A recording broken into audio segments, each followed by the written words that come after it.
যে এলএনজি আমরা কিনতাম $10 আমাদের G2G কন্ট্রাক্টে, স্পট থেকে সেটা কিনতে হচ্ছে $20। যে ক্রুড অয়েল আমরা কিনতাম 50, 55 বা $60, সেটা কিনতে হচ্ছে $116। যে সার আমরা কিনতাম $456, আমাদের এখানে ইউরিয়া লাগে প্রায় 26 লাখ টন বছরে। তার একটা বাল্ক পার্ট বাইরে থেকে আনতে হয়, কারণ for many years we have not been able to keep our fertilizer factories running throughout the year গ্যাসের জন্য। তো যেই গ্যাস দিয়ে আমরা চালাতে পারি না ফার্টিলাইজার, সেটাই আবার বাইরে থেকে, দেশের বাইরে থেকে আনতে হয় ফরেন কারেন্সি খরচ করে।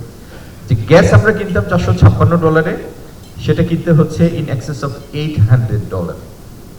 তার মানে একটা সরকারের যে ম্যানিউভারিং ক্যাপাবিলিটি, যে একটা আর্থিক যে কুশন, যে আমি আমার প্রায়োরিটিতে এইভাবে খরচ করব, এই প্রায়োরিটিতে খরচ করার ক্ষমতাটা বা ম্যানিউভারিং স্পেস এই সরকারের জন্য অনেক কঠিন হয়ে গিয়েছে। এটা জানা থাকা দরকার, মানে জানা, আমি I am pretty sure you all are aware of it. তারপরেও এই ফোরাম থেকে বলা মানে আপনাদের সাথে আবার ফর্মালি বা নতুন করে শেয়ার করা। আমাদের জন্য যে জিনিসটা আমরা করতে যাচ্ছি, যেটার উপর আমরা এমফেসিস দিব আগামী দিনে, ডিরেগুলেশন। আমরা, it's not sound bite, it's real. আমরা আসলেই আমাদের প্রসেসগুলি সিম্পলিফাই করতে চাই। আমি আপনাকে একটা এক্সাম্পল দিই।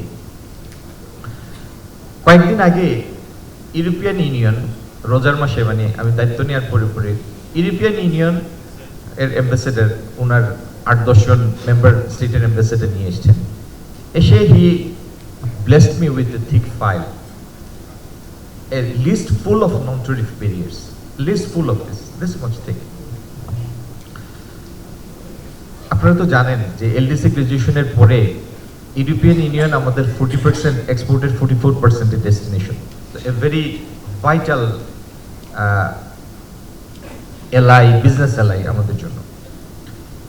তো আমি ওনাকে কথা দিয়েছিলাম যে, উনি অতীতের কথা বললেন যে এরকম আরো দিয়েছি, আরো অনেকবার দিয়েছি। আমি বললাম I will come up with result that will reflect the intention of the government, এই কারেন্ট গভর্নমেন্ট, যে আমরা কোথায় যেতে চাই। ওই মানে পরেরটা আপনাদের জন্য অত ইম্পর্টেন্ট হতেও পারে, নাও হতে পারে। উই ওয়ান্ট টু নিট, এবং we hit all the points he raised, এবং ওনার সাথে হয়তো আগামী সপ্তাহে আমরা বসতে যাচ্ছি যে এই লিস্টের প্রত্যেকটা আমরা এইভাবে সলভ করেছি।